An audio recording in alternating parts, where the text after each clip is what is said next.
Hi everyone! In this quick tutorial, I will show you how to create a cooking handbook journal using the journal app.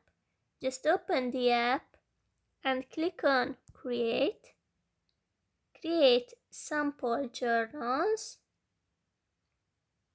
Here you can find several useful templates. Now scroll down a little bit where you can find this cooking handbook.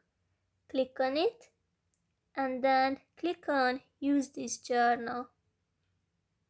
Wait a few seconds and then you can see the pages.